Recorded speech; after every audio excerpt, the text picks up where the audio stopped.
Samantala, isa na namang panibagong kaso ang idinulog at bibigyang solusyon ni Attorney JJ Atienza dito sa bisig ng batas.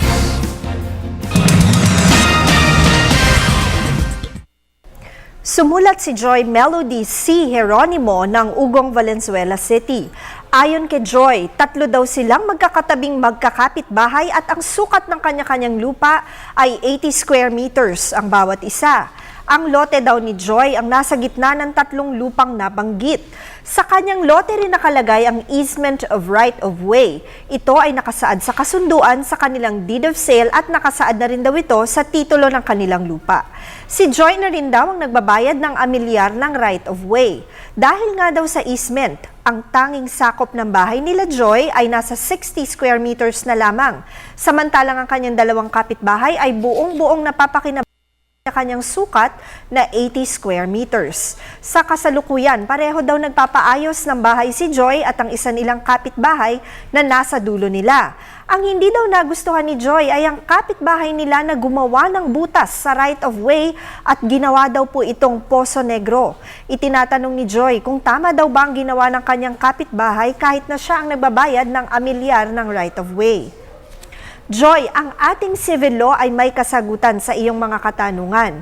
Alam mo naman nating lahat na ang paghuhukay at pagme-maintain ng Poso Negro ay kinakailangan na mahusay sapagkat ito nga ay maaaring magkaroon ng issue patungkol sa kalusugan.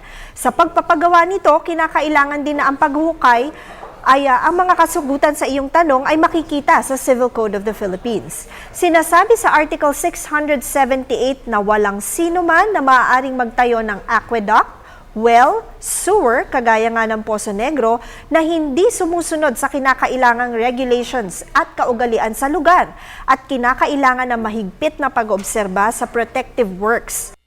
Kabuuan na sinasabi ng Article 678 ay nagsasabing no person shall build any aqueduct, well, sewer, furnace, forge, chimney, stable, depository of corrosive substances, machinery, or factory which by nature of its nature or products is dangerous or noxious without observing the distances prescribed by the regulations and customs of the place and without making the necessary protective works, subject in regard to the matter thereof to the conditions prescribed by such regulations.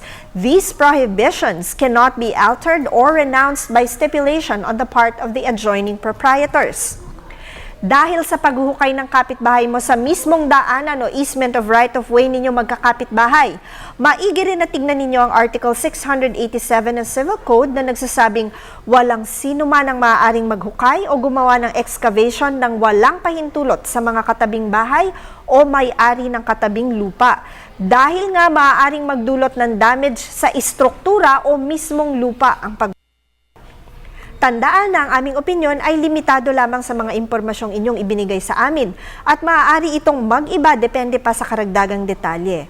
Malaya po kayong makalapit sa inyong abogado tungkol sa inyong katanungan. Patuloy po kayong mag-email sa ptv4newscenter@gmail.com. Attorney JJ Jimeno Atienza, ang inyong bisig ng batas.